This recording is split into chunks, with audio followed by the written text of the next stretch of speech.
School പാഠ്യപദ്ധതിയിൽ ഉൾപ്പെടുത്തി കുട്ടികൾക്ക് നീന്തൽ പരിശീലനം നൽകുന്ന കേരള സർക്കാരിൻ്റെ നീന്തൽ പരിശീലന പദ്ധതിയുടെ പേരെന്ത്?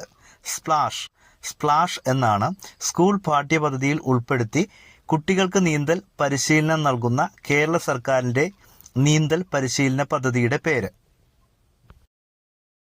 കിഴക്കിൻ്റെ നോബൽ പ്രൈസ് എന്നറിയപ്പെടുന്ന ഷാ പ്രൈസ് 2024 ലഭിച്ച ഇന്ത്യൻ വംശജനായ ജ്യോതി ശാസ്ത്രജ്ഞൻ ശ്രീനിവാസ് ആർ കുൽക്കർണി. അപ്പോൾ കിഴക്കിൻ്റെ നോബൽ പ്രൈസ് എന്നറിയപ്പെടുന്നതാണ് ഷാ പ്രൈസ്. അത് 2024 ലഭിച്ചത് ഇന്ത്യൻ വംശജനായ ജ്യോതിശാസ്ത്രജ്ഞനായ ശ്രീനിവാസ് ആർ കുൽക്കർണിക്കാണ്. ഇന്ത്യൻ ലോക്സഭ തെരഞ്ഞെടുപ്പ് പെരുമാറ്റച്ചട്ട ലംഘനം സംബന്ധിച്ച പരാതികൾ അറിയിക്കാൻ തെരഞ്ഞെടുപ്പ് കമ്മീഷൻ സജ്ജമാക്കിയ ആപ്പിന് നൽകിയിരിക്കുന്ന പേര് സി വിജിൽ. അപ്പോൾ ഇന്ത്യയുടെ ലോക്സഭാ തെരഞ്ഞെടുപ്പ്